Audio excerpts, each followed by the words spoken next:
right, hey guys, we are here in the Get to 2 Media studio. We're doing I don't know if you want to call it a podcast or not. It's not necessarily the Attack the Rec podcast. It's an Attack the Rec interview or conversation with a good friend, Mike Benko. You may remember Mike Benko from an earlier episode of the Attack the Rec podcast. I'll post a link to that interview in the description for this video. You might also recognize that last name. Benko, his father Glenn, was on an episode of the podcast too, talking about the great legendary high school athlete from the state of Michigan, Richie Jordan. Mike, good to see you. You are living in Jacksonville, but you are back here for a few days up here in Holland, Michigan. What brings you back? Time to see my family. Time to see mom and dad, a few old buddies. Yeah. People like you, Curtis. Just want to thank producer Dale for the warm welcome in the studio here. It's a great place you got set up. Well, you know, producer Dale and I, we've been talking back and forth a while. Actually, I would say since we did the podcast with your dad about getting you back on, and I know that ever since the podcast that you were on, you've been just getting blown up by people wanting you to join their podcast or do this interview, that interview. But you actually, it was really easy to get you on today. You actually contacted us and said, hey, I'm in town, let's do it. Yeah, that's what I've been observing in popular society. You look at like other people kind of on our level, like Elon Musk, Mark Cuban. Yeah. I see those guys a lot in the media and such. And, I think when you create a relationship and a good rapport, of course, and then and then you put out quality product, people start to come back. And it doesn't take a whole lot after that. And I think you're at that point now. Well, you got people lined up. Right. And I think, though, speaking of quality product, the podcast that you were on, you brought a lot of quality to that episode.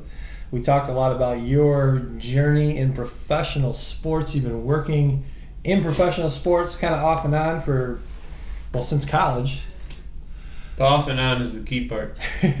Currently on.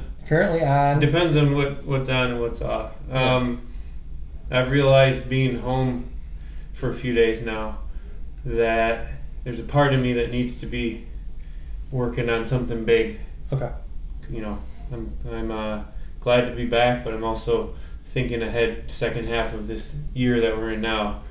Our team made a playoff run last year. Everybody wants to get back and do it again and see how far we can go with it, and that involves a lot of work and a lot of preparation, and it's not even close to done yet. We got our new training camp practice facility opening in about 3 weeks. We're going to have folks come out and see that building, and it's an exciting time, but it's the work that goes behind it that as a consumer of watching games on Sundays, for instance, you don't think about all these things. These organizations are 12 months out of the year. It's a lot, but yeah. Well, you got a big role with the Jacksonville Jaguars. It's part of your job to put asses in the seats. Correct. If there's not asses in the seats, there's no revenue being brought in. Correct. Outside of TV revenue, which is probably this hat I bought. Yeah. $15. Hey, speaking of that, as you know, I spent some time in London, England. Correct. And I went to Wembley Stadium, and that is where, they have it in the gift shop. They have a whole section dedicated to the Jacksonville Jaguars. So I know there's a few different places where the NFL plays in London. Wembley obviously is one of them. Mm-hmm. Is that the sole stadium that the Jaguars play in, or have they played elsewhere? I believe our first time at Wembley was last year. Oh, okay. And we're going back again to host another home game, although it's, of course, not a traditional home game, but we're doing that first against the Atlanta Falcons, and then a week later we go to Tottenham, you got to mumble it, like you're eating toast, we were going to go there and play the Bills, and now the big debate is whether that's an advantage staying in London for 2 weeks, but getting the Bills out of New York, not having to go up there for a weather game in December. Maybe there's a playoff seat on the line, and so is it nice to just stay over there, get comfy, and hopefully use that to an advantage? We'll see. But those are the kind of things that I think about all the time, which have nothing to do with my job, but become a fan and a loyalist pretty quick. Yeah. And it's easy to, from being a fan of some ball clubs that it doesn't take much to make that your full-time obsession. And right. That's where I'm at. Thankfully, I get to call it a job as well. But yeah, it's right around the corner. Yeah, it sure is. Now, will you travel to either of those games in England? Good question. Depends on who's paying for the flight over there. We have several of our staff that have to go for work. We have a group of an additional set of employees that want to go for leisure and to see what it's like over there. I don't think we're going this year quite yet. We have extended family that lives over there. I'm not sure how that all fits into where the game's played and everything, not knowing the lay of the land very much. But it's something we would consider. My mother has talked about wanting to go to London just in general, so maybe it would make sense to take her at some point if we can. And when you said the Bills game is in December, so they're back-to-back weeks, so they're both in December. No, they're in October. October. The reference was just. Oh, I see what you're saying. If the Bills game wasn't in London, it could be assigned in theory. And we played the New York Jets in a critical game this last season, and it was It was a Thursday night, rain and wind, and it's just not fun to have to, take your roots out of Florida and travel up for a weeknight game like that. So, it feels on paper maybe that'll be a closer game than maybe it would be otherwise, but never know. It's hard to know what the national opinion of our team is. It's easy to get excited, but then the first thought after that is let's make sure we guard that a little bit, not get too excited. It doesn't take much to derail a team for a season with an injury or something like that. Any chance you could get those games switched to early to mid-September? Because I'm going to be in London then. I'll call Roger after this. All right. Probably go through Cuban or somebody like that. But all right. So we are. When does training camp start? It's got to be within the next. It's at the end of July, and I'm learning a little more this year about what mini camps are and how that all, unfolds. I think the NFL's got an interesting, I don't know if it's a rule change or what to call it, but I think I read that the rosters need to be cut from 96 to 53 in one day this season. What? So there's no progressive cuts. You just axe your roster almost in half in one day. Now, Could the NFL teams still do it staggered if they wanted to? I mean, to me that makes them more. If I was running a team, that's how I'd want to do it. Like, let's get rid of the riffraff, so you can focus more on a small amount. And I'm not sure if it was a coworker or a friend of mine who was just guessing maybe what the reason is, but I think it has something to do with. You want the other clubs, the other 31 teams, to understand who's available in a all at once sort of fashion, and give them enough time to make their claims and adjust their rosters accordingly. So that whole pool of 40 guys times 32 teams is thrown out there all at once. That makes it a little more orderly, I guess. Something like that. I don't know if that's accurate, but that makes a little sense. It adds a lot of drama though, and it's not a fun feeling to share a building and a facility. We go do our thing every day in the offices. These guys are reporting to try to make an NFL squad, and then to know that 40% of them are going to, you'll basically walk in their last day of work with that club. At least that's kind of an odd thing to think about, but it's just part of the business, as everyone says. Yeah. What did you guys do with the NFL draft back in April? What needs did you fulfill? That was an interesting draft, not being at the front like we're accustomed to the last couple seasons, and then beyond that, the fans, the educated fan base, if you will, only seemed to just gather a few names out of popular articles. So and so wrote that here's who we might pick. I like this guy best out of that group. Okay, that's what I'm sticking with. So my point in all that is a lot of us, me included, went into it with like a handful of names we read about over time, and that was our educated opinion of the draft. It had nothing to do with what our general manager and head coach and the staff wanted to do. That stuff's so private. The easiest way to lose your job is to threaten to mess with the integrity of the draft and things like that. So we had no idea, and then we traded back twice. We had an event that started at 8 o'clock, but some of the early entry was earlier than that, 6, 7 o'clock. We sat there until about 11:30 before we picked a name who I don't think anybody was even aware was on the radar. His name is Anton Harrison. He's an offensive lineman from Oklahoma. I didn't know who he was, and it makes sense now. But so we drafted a kid from Oklahoma to help protect the quarterback. We have a tight end from Penn State, Brenton Strange is his name. We have Tank Bigsby from Auburn, was our third-round draft pick. A lot of football players for situational play calling, I'd say, with short yardage situations or 3rd and 3, 4th and 1, goal line. We need more bodies that know how to execute more of the finer qualities of winning games in the NFL. That's what we lack. We immediately dropped our kicker who made the game-winning field goal in the playoffs last year for a kicker with a bigger leg from another team that left his home that he had known for 10 years or so.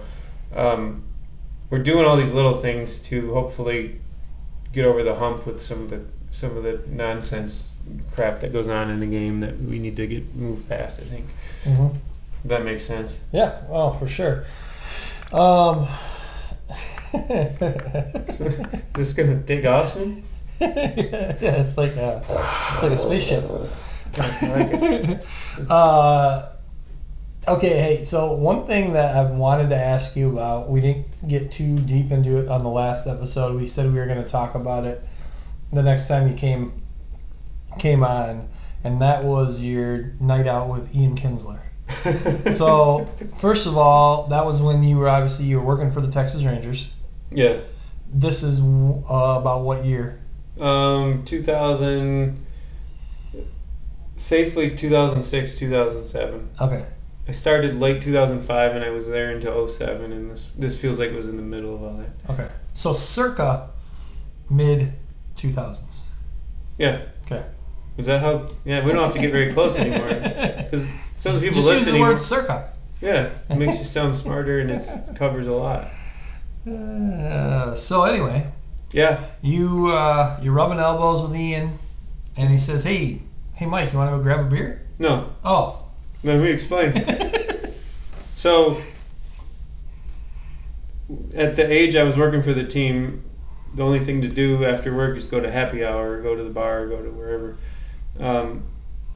I think I might have had out to just kind of assume some of this story, but let's assume I had a partial, like we had a home game and I worked part of it, but not the whole thing. So sometime around the 5th inning or 7th inning, Mike, you can go home now. And I went with a coworker over to... Hold on, 30. Take a 30. So when you were working for the Texas Rangers, you were also in ticket sales. Yes. What, on a game night, what was your responsibilities then?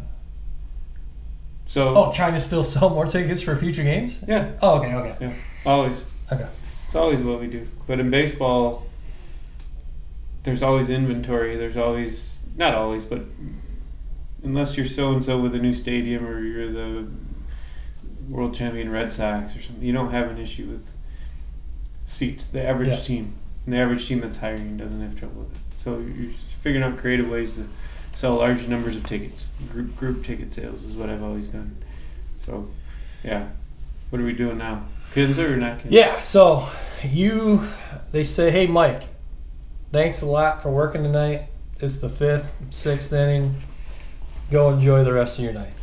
Yeah, so then, just a regular, the idea is you don't maintain a presence at a game to sell tickets much past a certain point in the game. People are starting to get comfortable in their seats, or maybe they're headed out early, or maybe you had too many cocktails and they just. Well, that's probably when you want to hit them up. Could be, but a lot of those don't pan out. So go over to the bar, Sherlock's maybe or something like that. It was called, whatever. It's a normal kids bar. Had a drink or two at the bar, and then turned around and noticed Kinzer was sitting at a table with just another dude in like a booth behind us, and was talking with my coworker about should we go approach him, and eventually decided why not. Say, hey, we're Rangers too. And I went over and said, hey Ian, do you care if we sit with you? Which the famous can we sit with you? Like when you go out to dinner with your family and your friends, you usually ask if you can sit with other people that you don't know, right? So, wow. Now, I mean, ever since the podcast has taken off, I have that when I'm out to eat. People are like, hey, can I sit with you? Hey, can I sit with you? Sure. So I feel your pain, Ian Kinsler. Yeah. So Kinsler says, hey, that's not a bad question, but this is a buddy of mine from Arizona where I grew up, and I haven't seen him in a while. So you can sit with us, but I'm just not going to talk to you a whole lot. Hold on. At this juncture, does he know that you work for the Rangers or no? I don't think he knows. Okay. Okay.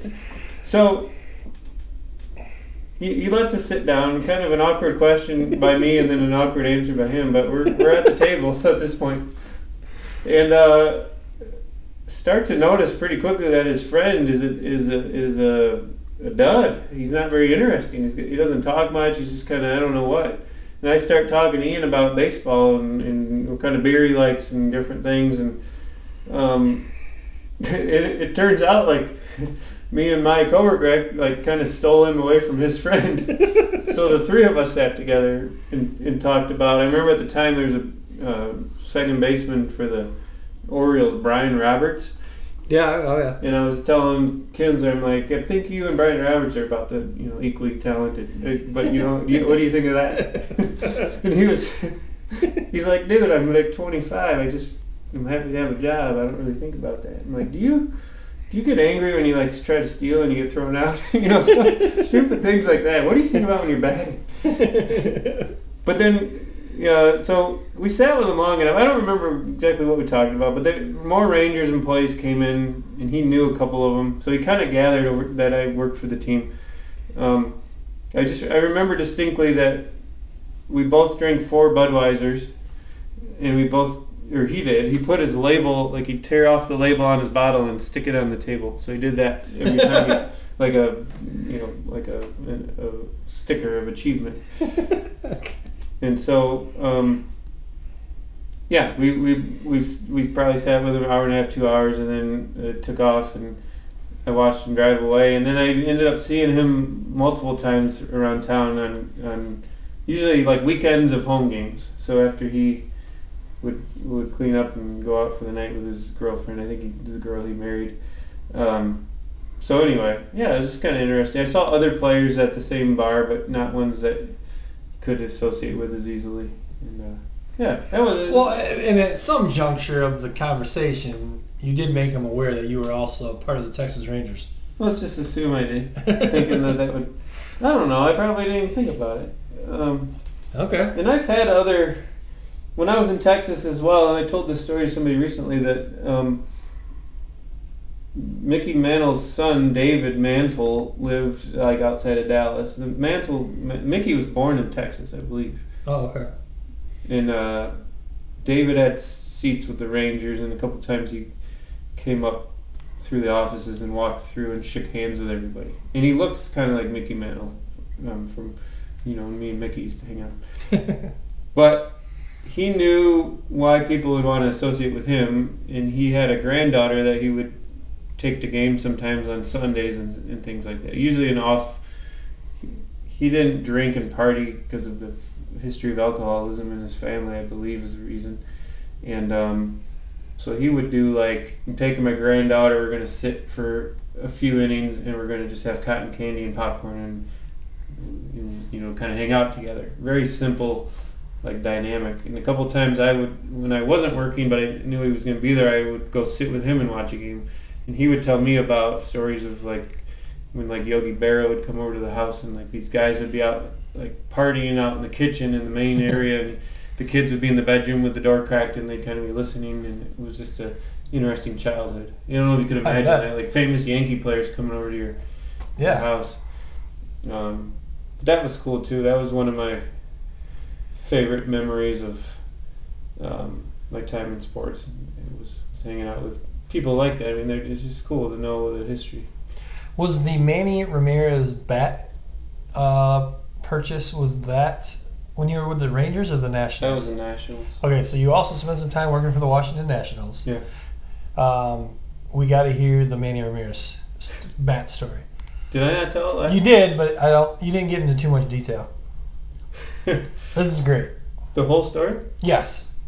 Okay, so I don't know where the whole story is not complete unless I start with saying that I got a fascination with Manny Ramirez watching him in person in my time in baseball. Like his swing cadence or his technique was like perfect as far as I can tell, and his ability to drive a ball basically through the wall. Not necessarily, he hit some towering shots in his day, but he hit the ball hard, and I know he had a little bit of help for a while, but just very interesting. And I know now, my dad and I gave away like 20,000 sports cards earlier this week in the basement, and I gave them away. I picked through them all. So there's nothing there.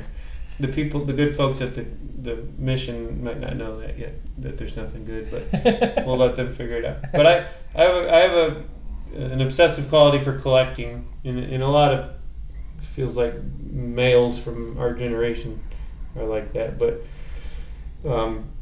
so once I started getting a couple dollars in my wallet every few weeks, I would look at game used memorabilia, which is essentially equipment that was used in a game, and it's kind of a sketchy hobby in general because you have to have a good set of connections to know that what you're buying is legitimate or was used in the way that it's stated it was used.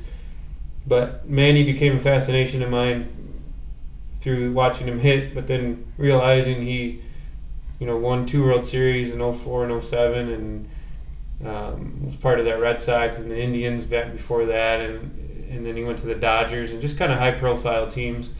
I knew he was. I had a bunch of bats of his at home already, most of them from the Indians and Red Sox. He was coming to Nationals Park with the Dodgers, and I had a customer of mine who had a decent amount of money. I don't know what he did for his main job, but he was also involved in kind of like autograph signings and things where he was at a certain level in life where he could reach out to like Scott Boras, like somebody's agent, and say, "Can I get your guy for an hour this weekend when they're in town? I'll pay him, $10,000 to sign for an hour," or whatever the heck it is.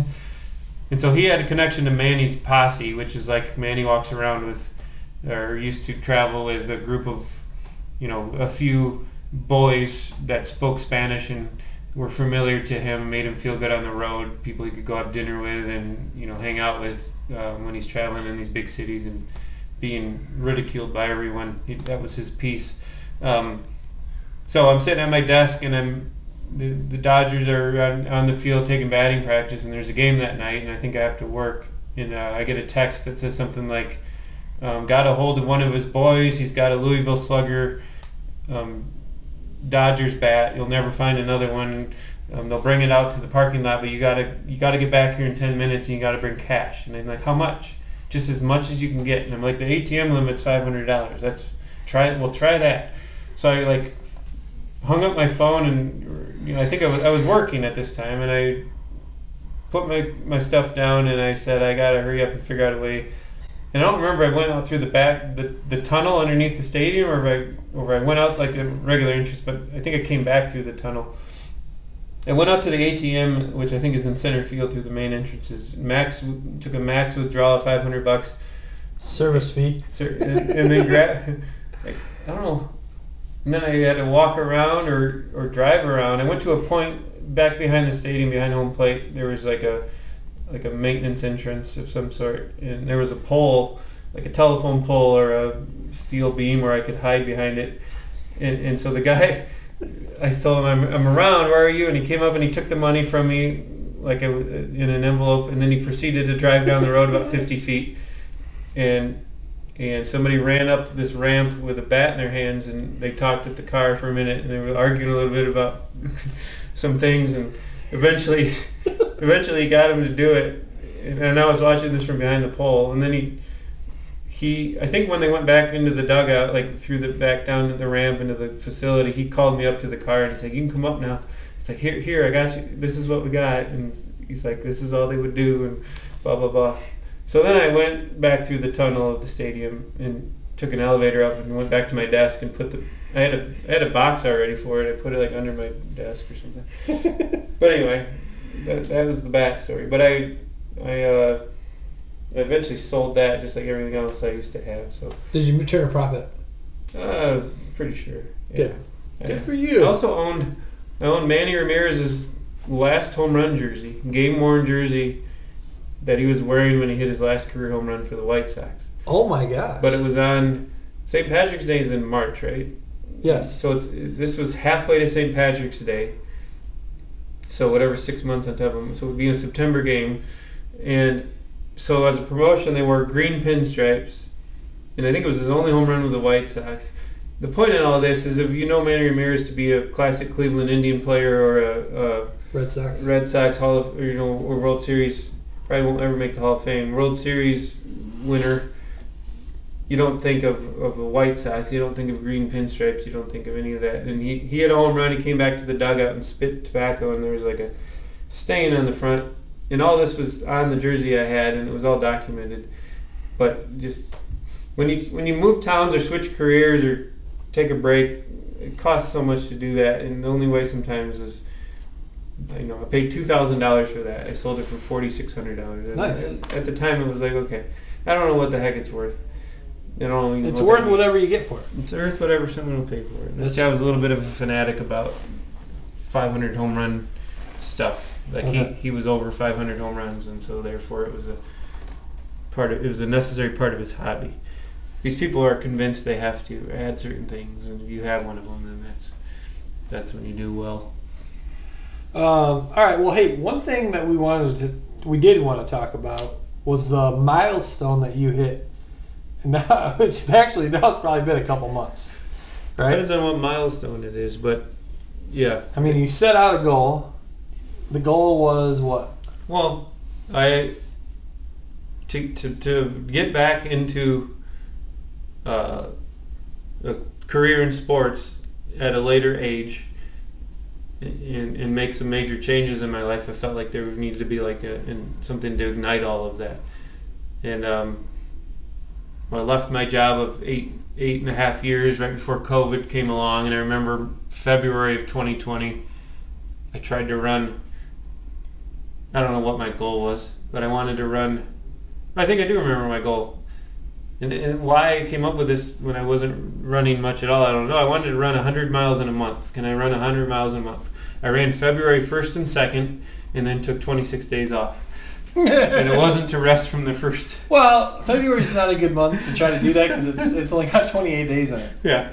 So March of 2020, I did the same exact thing. I ran the first 2 days of the month, and then I took 4 or 5 or 6 off in a row. I can check on my phone while I'm talking. So I'm like, okay, here we go again. You did the same first 2 days. And so I think I went to like the 8th of that March before I did the third run of the month.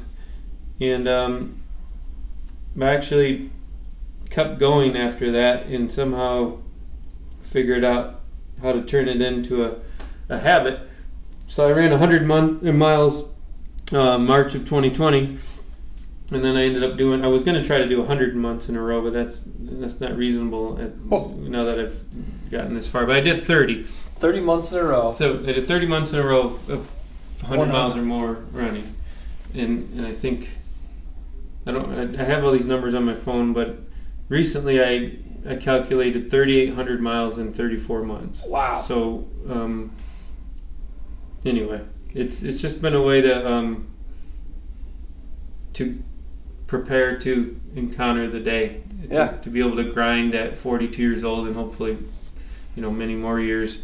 I do it to wake up and face the day, and it's not the running part never gets easier. You don't lose a whole bunch of weight and gain a whole bunch of muscle. You don't get to go play basketball and soccer easier, and nothing's easier. It's the only thing that's easier is finding a time to pencil it in and justifying that it's important. Is what that's what becomes more natural. Okay, tomorrow I gotta run. When are you gonna go? Well, I got this, that, and the other thing going on. Well, let me try right here, and let's go about this far.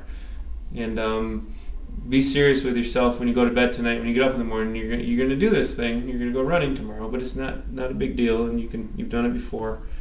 That's the conversation. Well, speaking of running too, failed to mention this, I think, when you're on the podcast, but the first few episodes of the Attack the Rack podcast had quite a few former Hope College. Hope College is a Division III college in West Michigan, in beautiful Holland, Michigan.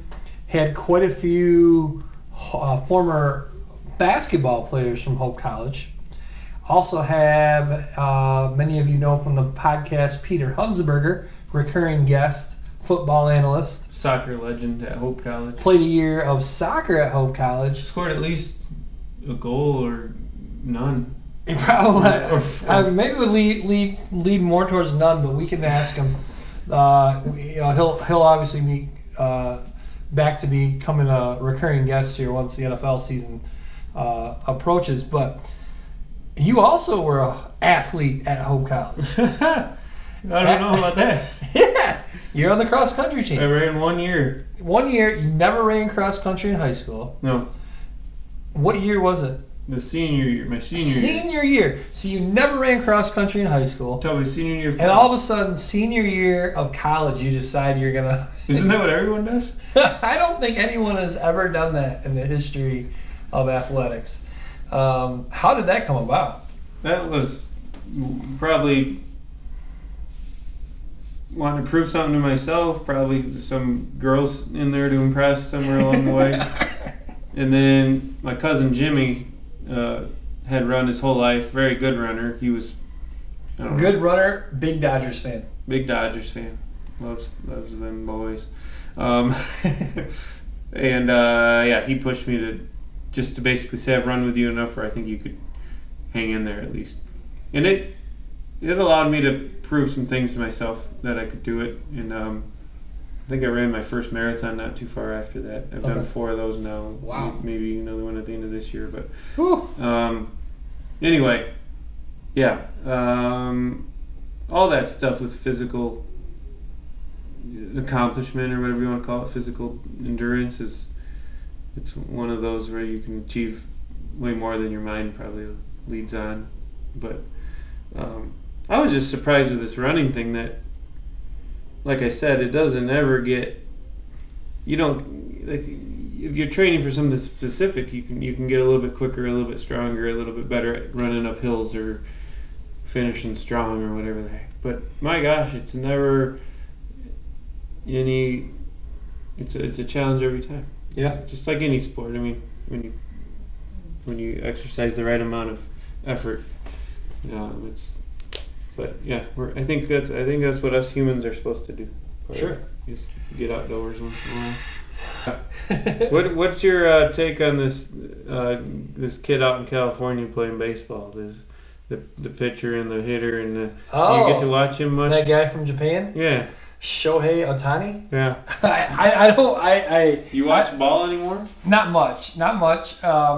But I certainly am well aware of the season that he is having, both as a pitcher and as a hitter. I do listen to sports podcasts, sports talk radio. I've heard multiple people say multiple times he might be having the best season in the history of Major League Baseball. Yeah. You can probably tell us more about it. Well, I haven't watched much either. Okay. I was curious if you think baseball used to be better. I think everything used to be better. Yeah? Everything used to be better. Baseball used to be better. Basketball used to be better. Music used to be better. TV used to be better. Movies used to be better. I will say this. College football and NFL football, just always steady. But college basketball used to be way better. I agree with all that. I think the NFL product is the one professional sport that's easy. They keep raising the bar on the production quality of, like, you can turn on Sunday Night Football 8:20 on Sunday night in the fall and you don't care who the heck's playing. Right. It's freaking special. It's like when Family Matters used to come on TGIF. You're like, oh boy, here we go again. New episode of Seinfeld, whatever it is. Like, it's got that feel. They've done something right. But, I don't know what it is about. I think some of it's life situations. But it just felt like there were so many more legends when now there's just a bunch of kids trying to make a name for a few years and earn a few bucks. There's not I don't know.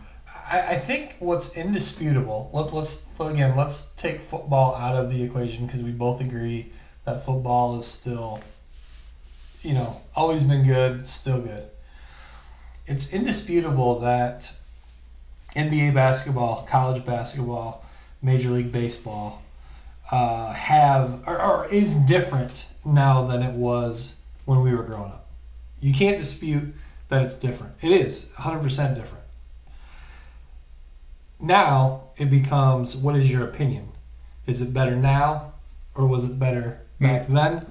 My opinion is that it was better, better back then. And I think the NBA, this recent NBA draft is a great example of how different NBA basketball is now compared to when we were growing up in the 80s and 90s. It also is a reflection of how different college basketball is now than it was in the 80s and 90s.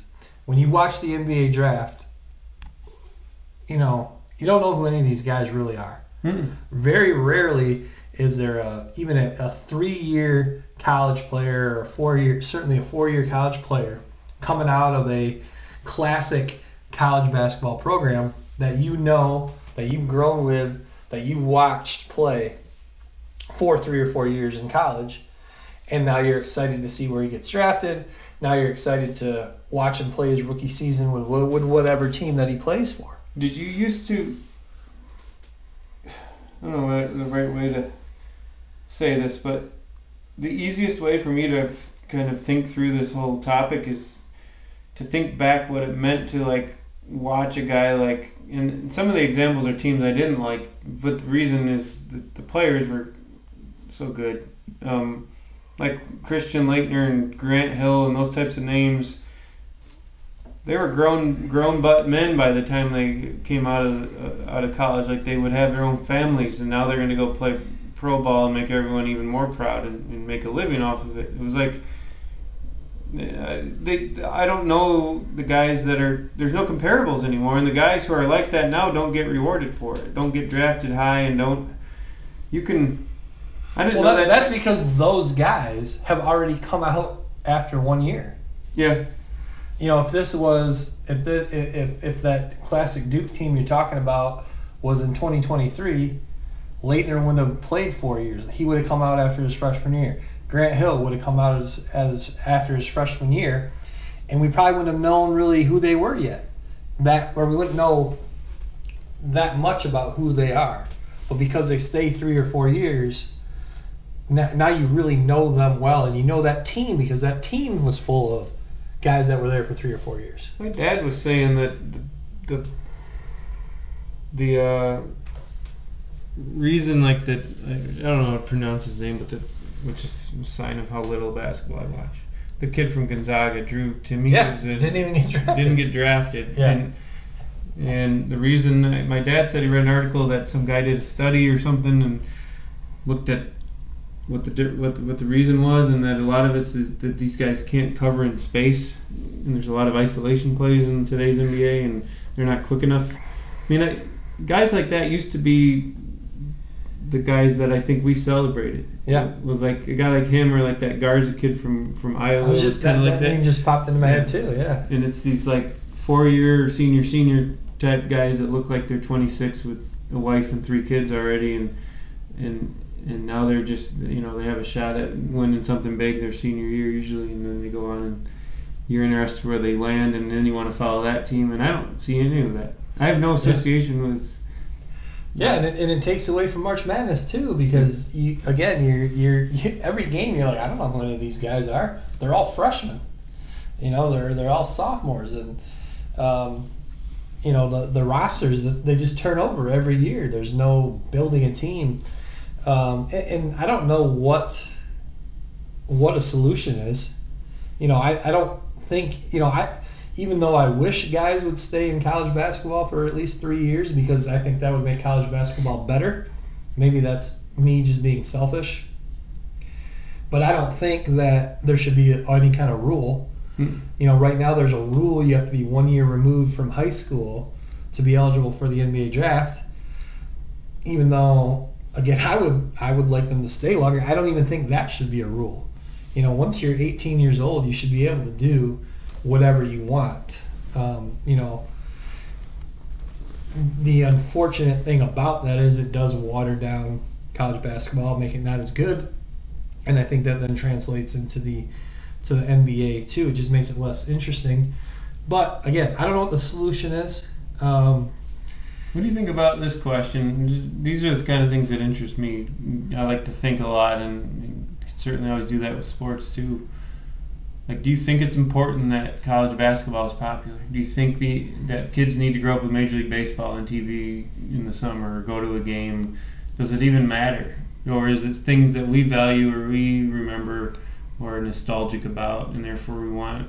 I used to come home from East Middle School. I'd walk home and put the Cubs game on until my parents came home from work or something. Right.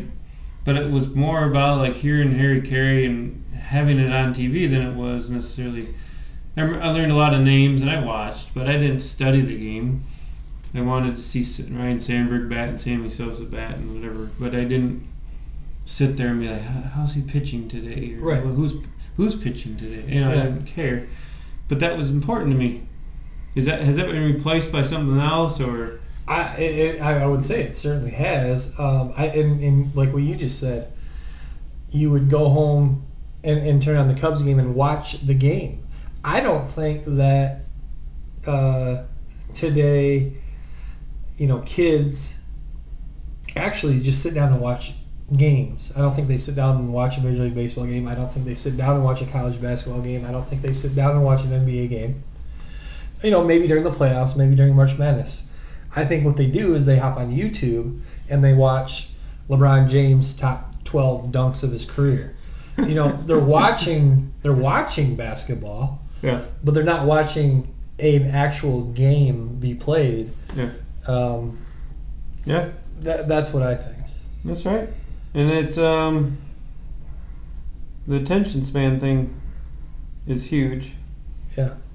I think I have no concept of how much it was ingrained in me that like sports is important. I'm sure I was told that in a number of ways. I was always delicately informed that you ought to take sports seriously. So that's exactly what I did, and I think I've always had decent listening skills for you know, you just tell me once and then, you know, surround us with balls to throw and games to watch, and that's what we'll do, and that's what I've always done. So I'm a little bit different in that way, and I know you are too. Mm-hmm. But I saw a post recently on Facebook, and it was like one of those random person asked a question in like big font, like, name your favorite movie from the 80s. This was like, what's a game you wish your kids would play that you used to play growing up? And it just said go outside. Like, play outside was the person. Yeah. Like, that's part of it too. I'm guilty of not even trusting my own daughter out where I can't see her. Yeah, it's different. It's definitely different. So it's crazy. You know, speaking of, so here's something interesting that I heard on a podcast today, talking about how people don't watch games.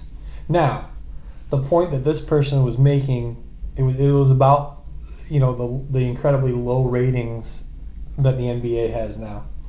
And he was giving his reasons, and we won't get into those reasons, why he was believing the NBA ratings were so low. I tend to agree with this gentleman 100%.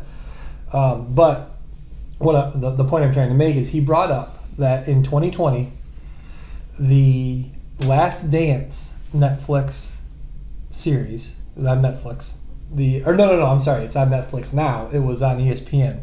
Remember, they played 2 episodes for 5 Sunday nights in a row? Mm-hmm. That had way more viewers than the 2020 NBA Finals had. So people were more interested in watching the Last Dance documentary about the Chicago Bulls and Michael Jordan's last season together than they were the NBA Finals. And I bet you people our age with kids used that as a teaching mechanism during a time when everybody was together and said, come here for a second, I want you to know about this. Yeah. There's this guy that Dad grew up with, or Mom used to know about, or your grandma and grandpa used to tell us about this guy or these players or this team. I don't know of our daughter. I don't think she knows who Michael Jordan is, which is cool, but she didn't have a lot of exposure to that series. But my wife jumped in on it, and I would just name people on the screen. How do you know who that is? Because that was my childhood. We did all that, like that, and especially growing up around here. In my case, I grew up in Rockford, was an hour from Chicago, and so we'd go to games, and that's completely different. I just think I wish that upon my daughter, and I know I have a daughter, maybe if I had a son I'd think about it even more, but I want those memories. Part of the reason why I like this NFL thing is I want my daughter selfishly to tell her friends one day that I grew up going to NFL games. Well, how the heck did you do that? Well, my dad worked there. Yeah. I think that's cool. Right. Because I grew up thinking that was hard to do, to attend games, and it was very special. Still is. Yeah. And if you and me went to a Whitecaps game tonight, we'd be like, this is pretty cool. Yeah. Live baseball. Right. Remember when Andy played here? You remember when this place first opened? You remember, Remember when we got to see Andy pitch against Albert Pujols here and had him done here? Yeah. No, I couldn't agree more. And I regret to this day the fact that, as you mentioned with the Cubs, we're always on WGN. All the Chicago Bulls games were on WGN. And I really didn't watch very many because at the time, I was a Pistons fan, and all the Pistons games were on back then, past sports. Yeah. So I was always watching the Pistons games and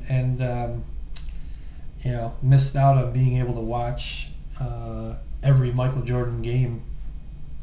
I remember when my mom was taking classes at a college in Rockford on weeknights. I don't know if she's trying to finish a degree or get a new one or what she was doing, but I think ESPN used to have Big Monday, and it was the Big East. Yeah, Big East, yes. And my dad had me on Mondays for a while, and he only knew how to make one thing for dinner. He made microwave ham and cheese. So he got the bread, the ham, the cheese, and put it in the microwave. He knew how to do that.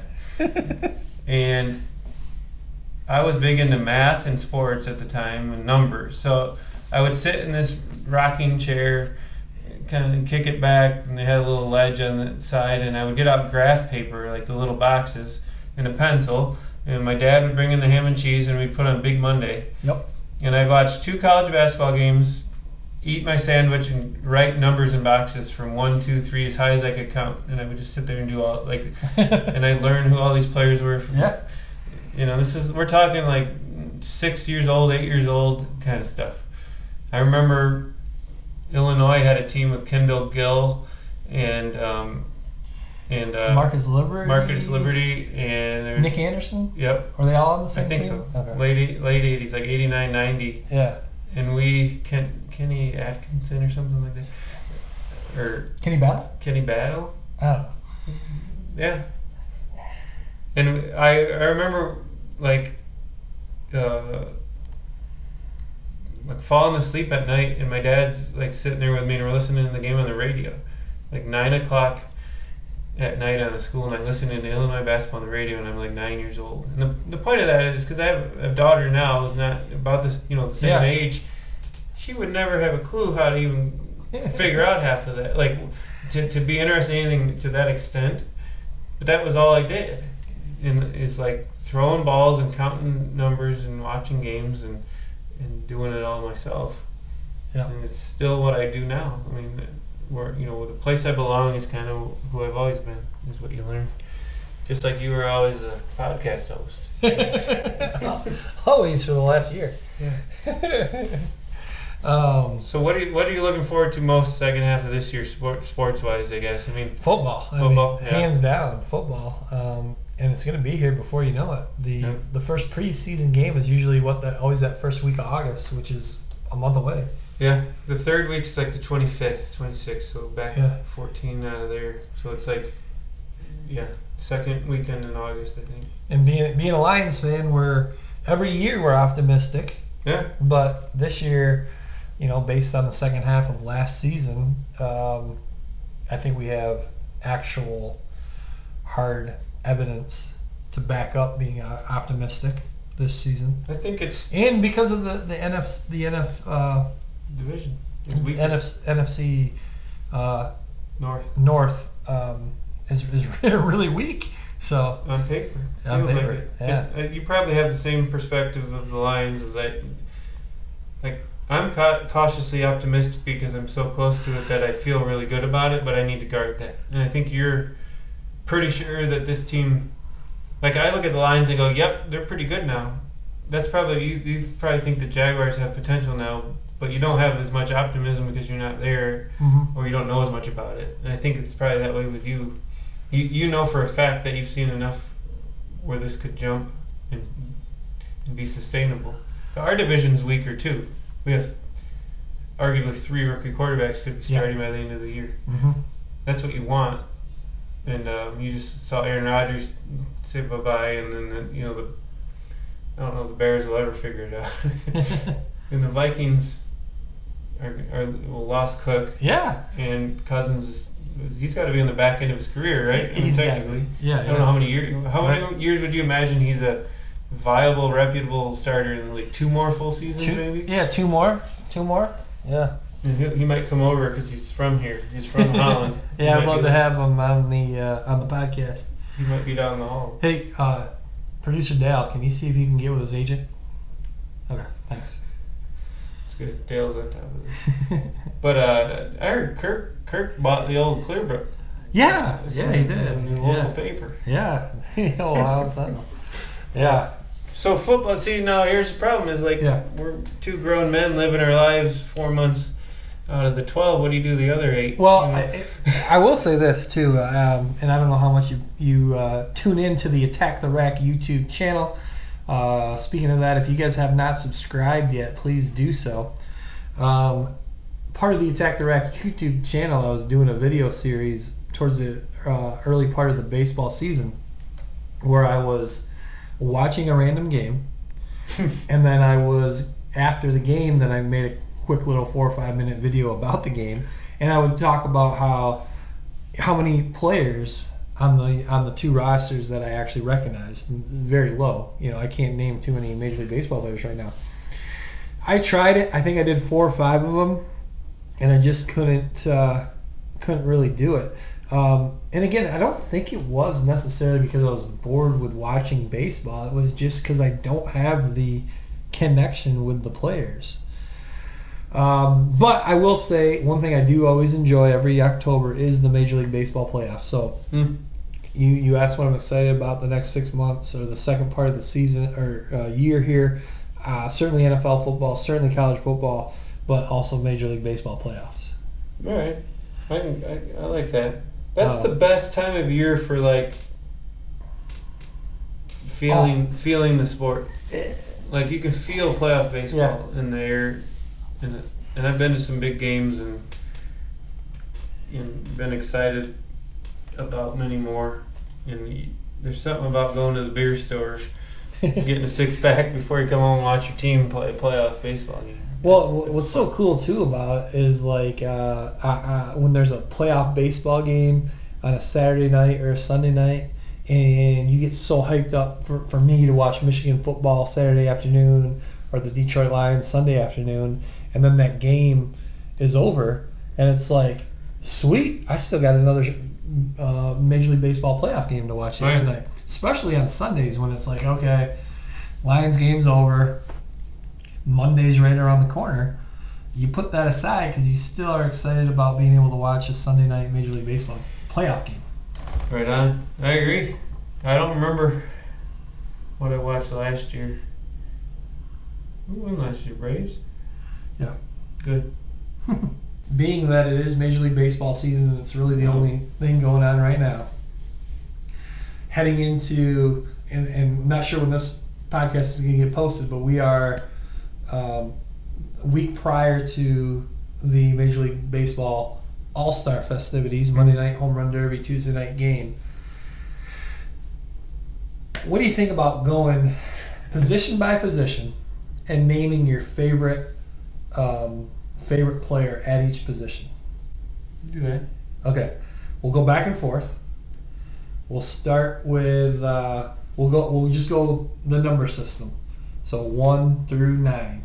So number 1, starting pitcher. Or pitcher. We'll just say pitcher. Pitcher in general. Who's your favorite all-time pitcher? I think this all time's a long time for us. Yeah, it is. I think out of respect to the way he perfected his craft and the fact that he was on the Cubs and the Braves for a while, and I watched him equally with both teams, and I had a rooting interest in the Braves for a little while, and we'd take spring break trips down there. So Greg Maddux. Yeah, I would put him up there. Not a hard thrower, just super crafty. Phenomenal pitcher. I'm going to go with someone. He only had 5 major league starts. Had a phenomenal first outing, complete game shutout in his first major league start. I'm going to go with a guy by the name of Andy Van Hecken as my favorite pitcher of all time. That according to the Live Sports Bureau? Yeah. That first stat? That's awesome. All right, so position number 2 is also known as the catcher. Who is your favorite catcher of all time? Favorite catcher? Well, it's not Mike Lieberthal.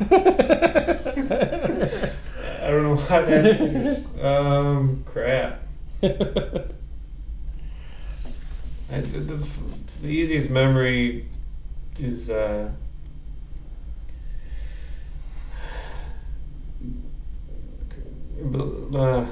Chooch for the Phillies, Ruiz. I think is it Carlos Ruiz? You got me. It is now. Let me check. But he was on the World Series teams, and sure. we would yell Chooch. Let me see here.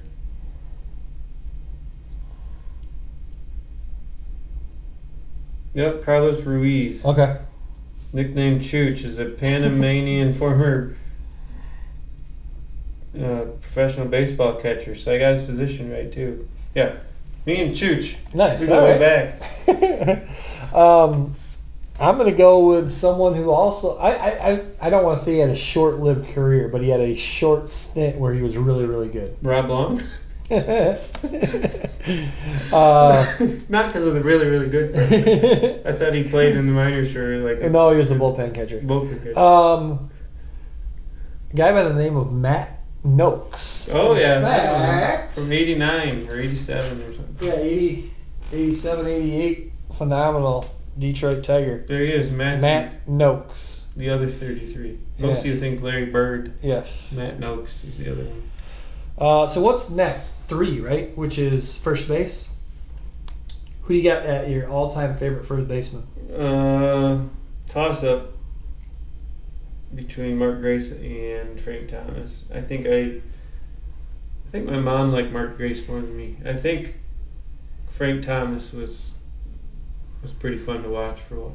I think we turn on the channel. He'd either walk, hit a home run, or hit a single to right. It didn't seem like he made many outs. No, he didn't. He walked a lot, and he stood 3 miles from home plate. Mm-hmm. I'll go with that. Phenomenal hitter. First base for me is pretty easy. Not only is he my favorite first baseman, not only is he my favorite first baseman of all time. He's probably he is one of my top 5 favorite players of all time. He goes by the name of Will Clark. Ah. Beautiful left-handed swing, yes. So that's 3. Position number 4, I believe, is second base. Even it is now. Sure. Second base, I'll just go. I know right off the top of my head, Lou Whitaker. There you go. Sweet Lou. Sweet Lou. What was his career batting average? Was it over 300? No. Lou Whitaker, right there. 280 something? Yeah, something like that. Sweet Lou Whitaker, right there. There you go. Got the whole lineup right over there. Yeah. I'm split again.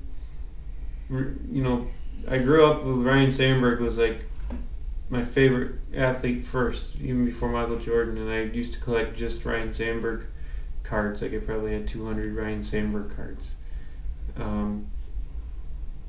But then I interned with the Phillies and became a big fan for probably a decade and won a World Series in there, and Chase Utley was my guy, but I think all time probably go to Sandberg. Okay. Then Utley went with the Dodgers for a little while, and it doesn't make you feel good. So. All right, second base. Let's go. Position number 5 is third base. Who do you got at third base? So we go 4 to 5. It does. Shortstop 6. It is. I think you just wanted to do that, just show people you know that. Third baseman, favorite third baseman. Like hell am I now? Do you know yours? I gotta think. There's a couple names I'm deciding between, trying to make sure I don't forget anybody. I'm gonna go with Wade Boggs. I like that. Great hitter. 3,000 career hits. Yeah. Classic Boston Red Sox. Won a World Series with the New York Yankees. Got his 3,000th hit in a Tampa Bay Rays uniform. All right. Wade Boggs, got him too. Wasn't that something? Nope, that's Don Mattingly. Never mind. Same thing. That's Don Mattingly, my fault. I got Wade Boggs right here in a Boston Red Sox uniform. There's Kirby Puckett over there. Yep. Eric Davis. Boomer. No, Eric. No. There's no Eric Davis. I wish there was, but there isn't. No. Whatever. I think I have Eric Davis. Can I have it? It's in Florida. I'll trade you one of these for Eric Davis. Anyway. Could look into it. Third baseman, who do you got? Man, this answer stinks because I can't think of anybody better. I'm just going to go with Robin Ventura. Oh, good one. Yeah. He was third base? I thought he was a shortstop. No. Okay. Third baseman. Robin Ventura. Shortstop for me, that's Barry Larkin. All right. Is he over there? No, I don't got Barry Larkin. Who's number 1 in the Reds uniform? That's number 1 in the St. Louis Cardinals uniform. Oh, it's Ozzie Smith. It is Ozzie Smith. Yes. Favorite shortstop? There's Ozzie Guillen for a while there, you know? Yeah. I think Shawan Dunston. Shawan always threw it high and hard. Probably Jimmy Rollins. Okay. Good one. I don't know. For outfielders, let's not go left field, center field, right field. Let's just say your 3 favorite outfielders. Okay. So give me one of your 3.